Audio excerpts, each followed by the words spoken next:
अस्सलामु अलैकुम वरहमतुल्लाहि वबरकातुहू। औज़ु बिल्लाहि मिनश शैतानिर रजीम। बिस्मिल्लाहिर रहमानिर रहीम। रब्बि इश्रह ली सदरी व यस्सिर ली अमरी वहलुल उक़दतम मिन लिसानी यफ़क़हू क़ौली। अल्लाहुम्मा सल्लि अला मुहम्मद व आलि मुहम्मद। डियर एस्पायरेंट्स, आज मैं फर्स्ट लेक्चर जो है रिकॉर्ड कर रहा हूँ और मेरा टॉपिक सीआरपीसी का जो है बेसिक जनरल इंट्रोडक्शन है। तो आज हम जनरल इंट्रोडक्शन डिस्कस करेंगे कि सीआरपीसी का जो जनरल इंट्रोडक्शन है उसमें हमने ये देखना है कि सीआरपीसी में क्या क्या मौजूद है। तो हमारा फोकस किस बात पे होगा कि क्या क्या मौजूद है। हमने इस चीज़ पे फोकस नहीं करना कि कैसे है, क्यों है। So we shall only focus on what is in CRPC। तो उसमें हम देखेंगे कि CRPC में काफ़ी सारी चीज़ें हैं। ऐसा लॉ है जो क्रिमिनल कोड्स के प्रोसीजर्स को एक्टिवेट करता है कि जब भी किसी भी ऑफेंस का या क्रिमिनल कोड्स का कोई मामला होगा तो उसको कैसे कोर्ट्स आगे लेके चलेंगी, उसका ट्रायल कैसे होगा, ये सारे मामलात हमने सीआरपीसी में देखने हैं। सीआरपीसी में वैसे तो काफ़ी लेंथी सिलेबस है, बहुत सारे इसमें प्रोविजंस हैं, बहुत सारे सेक्शंस हैं, बहुत सारी चीज़ें हैं, लेकिन हम कोशिश करेंगे कि इसको किसी तरीके से कम वक्त में कवर कर सकें, क्योंकि हमारे पास जो गिवन टाइम है वो भी मुनासिब सा है।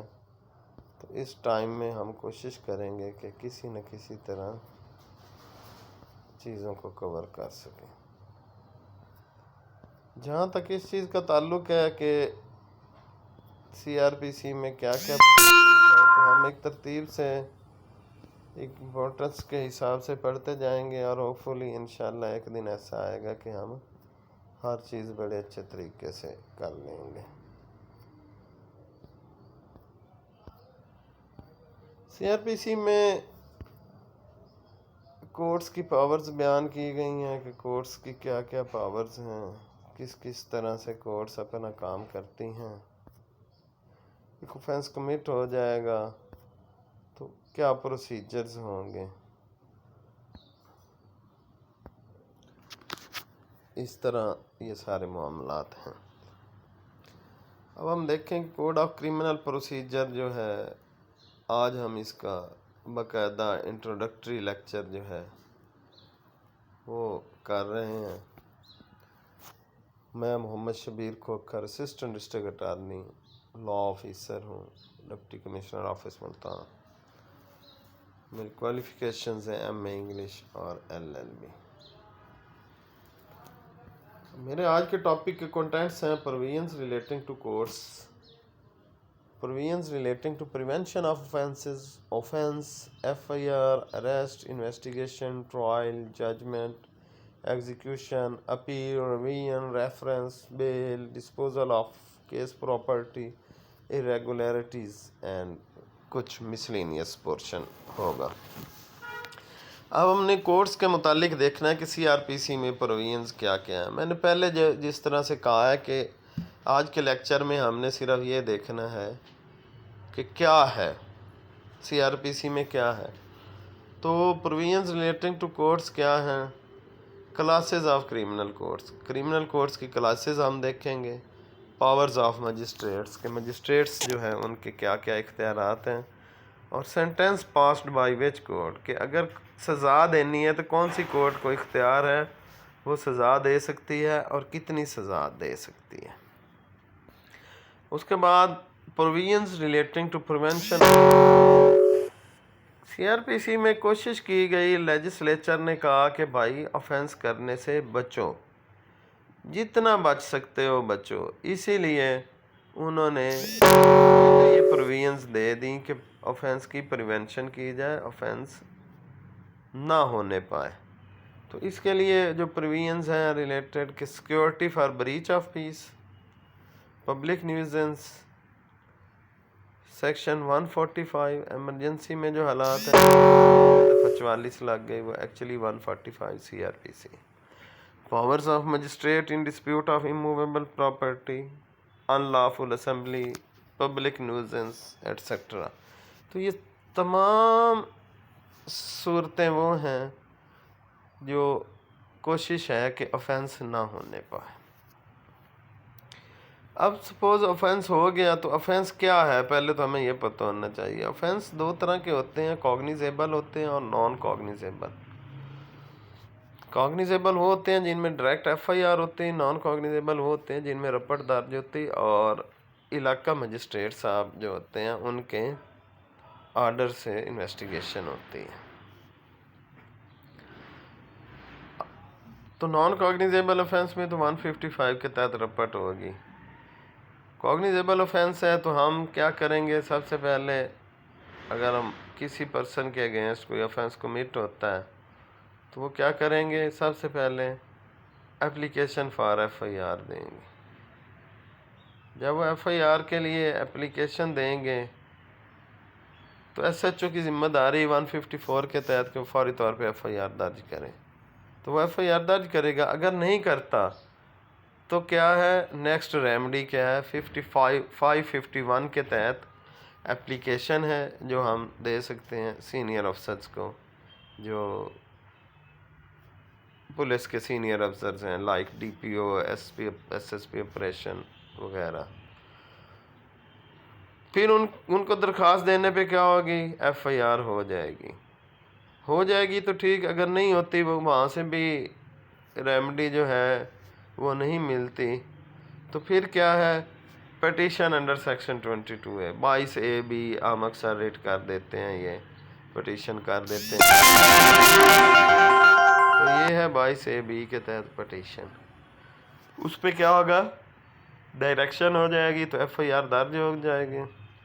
और इन केस डायरेक्शन नहीं होगी तो फिर क्या है,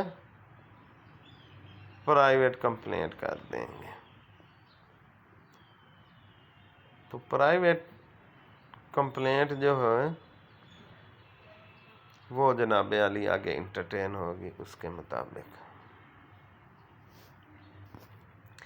अब इन केस FIR दर्ज हो जाती तो फिर हम क्या करेंगे, FIR दर्ज होने के बाद मुलजिम को अरेस्ट किया जाएगा।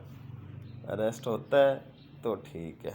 इन केस मुलजिम अरेस्ट नहीं होता तो फिर क्या, वो अपनी प्री अरेस्ट बेल करवाएगा, और प्री अरेस्ट बेल भी नहीं करवाता तो फिर एब्सकॉन्डर हो जाएगा। अब तीन सूरतें हो गई, मुलजिम अरेस्ट हो गया, अरेस्ट हाउ मेड है या हु कैन अरेस्ट, ये फिर हम डिटेल में पढ़ेंगे। मुलजिम एब्सकॉन्डर हो गया या फिर मुलजिम ने प्री अरेस्ट कराई। प्री अरेस्ट करवाई तो मुलजिम की प्री अरेस्ट या अलाउड हो जाएगी या वो खारिज होगी तो फिर उसे अरेस्ट कर लिया जाएगा।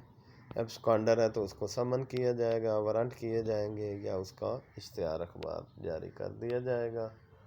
और वारंट दो तरह के होते हैं, एक बेलेबल वारंट होते हैं और एक नॉन बेलेबल। अरेस्ट वाला जो है, अरेस्ट हाउ मेड कौन करेगा, कैसे होगी अरेस्ट, और हु कैन अरेस्ट, तो ये दो टॉपिक्स हैं, ये हम डिटेल में पढ़ेंगे। इन्वेस्टिगेशन वाला टॉपिक, FIR दर्ज होगी, इन्वेस्टिगेशन शुरू हो जाएगी।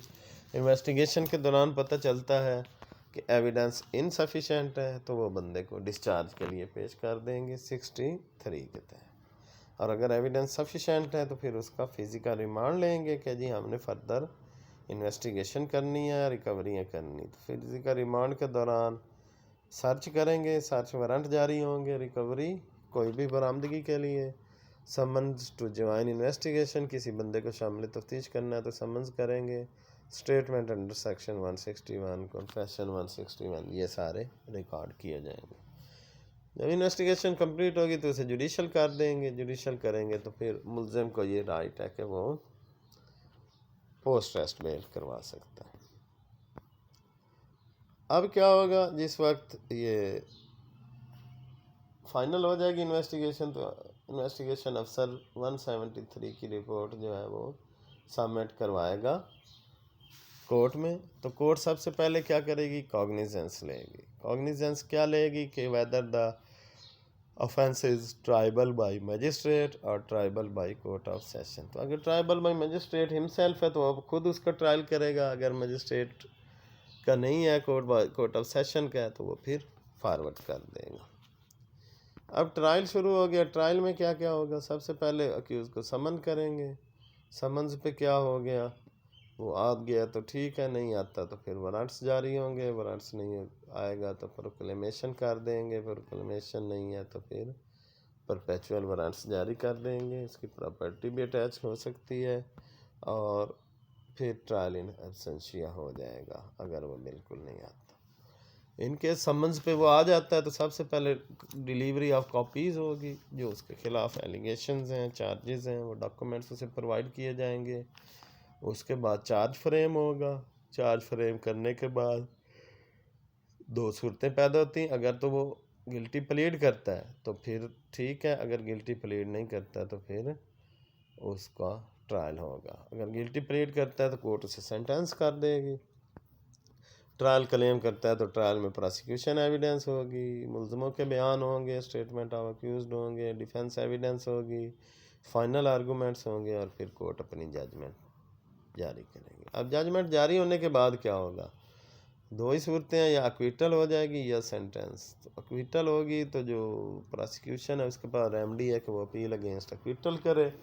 सेंटेंस होगी तो जो मुल्ज़िम है उसके पास रेमडी है कि वो अपील अगेंस्ट सेंटेंस करे। और यहाँ प्रोसिक्यूशन के पास एक और भी रेमडी है कि revision for enhancement of sentence के। वो कहते थे 7 साल सज़ा होनी चाहिए, कोर्ट ने 2 साल दी है तो वो रिवीजन कर सकते हैं इनहेंसमेंट के। अपील अगेंस्ट सेंटेंस के दौरान अपील अलाउ होगी तो application for suspension of sentence भी दी जा सकती है, जिसको पोस्ट कन्विक्शन बेल कहते हैं, 426 के तहत। उसके बाद सूरत हाल होती है कि जी इसको एग्जीक्यूशन कैसे होगी। ये जो सेंटेंस है तो capital punishment subject to confirmation by High Court. कोई भी कैपिटल पनिशमेंट है तो उसको हाई कोर्ट पहले कंफर्म करेगा, फिर उसकी अमल दरामद होगा। फिर जब सज़ा हो रही तो रेमिशंस दी जाएंगी, कंसेशंस दी जाएंगी, कम्यूटेशंस दी जाएंगी ताकि उस बंदे को रियायत दी जाए। अपील दो तरह की होती है, अपील अगेंस्ट एक्विटल और अपील अगेंस्ट सेंटेंस। अपील वाला टॉपिक है, बड़ा इंटरेस्टिंग है। उसके बाद रिवीजन रेफरेंस है। रिवीजन क्या होगी, for enhancement of sentence, sentence बढ़ाने के लिए अगेंस्ट इंटरिम ऑर्डर। कोई भी इंटरिम ऑर्डर कोर्ट पास करती है जो कि बंदे को लगता है कि ये ठीक नहीं है तो वो अपील कर सकता है। Bail, pre arrest bail, post arrest bail, post conviction bail. Pre arrest bail, post arrest bail और पोस्ट कन्विक्शन बेल, 3 किस्में हैं बेल की। ट्रांजिटरी बेल भी कहते हैं, 86 की सेकंड प्रोविजन में प्रोवाइडेड है। फिर उसके बाद disposal of case property, judgement हो गई, सजाएं हो गई, सारा कुछ हो गया। अब जनाब आली डिस्पोजल ऑफ केस प्रॉपर्टी है। क्या होगा, ड्यूरिंग ट्रायल भी डिस्पोज ऑफ की जा सकती है और आफ्टर कंक्लूजन ऑफ ट्रायल भी। दोनों सूरतों में प्रॉपर्टी का डिस्पोजल हो सकता है। आगे है जी irregularities which vitiate the proceedings और irregularities which do not vitiate the proceedings. यानी दौरान समाअत केस कोई ऐसी प्रोसीडिंग्स हो जाती हैं जो इरेगुलरिटीज़ कमिट हो जाती हैं। तो कुछ तो ऐसी इरेगुलरिटीज़ हैं जो प्रोसीडिंग्स विशिएट कर, और कुछ ऐसी हैं जो विशिएट नहीं करेंगी। तो ये एक इम्पोर्टेंट टॉपिक है इरेगुलरिटीज़ का।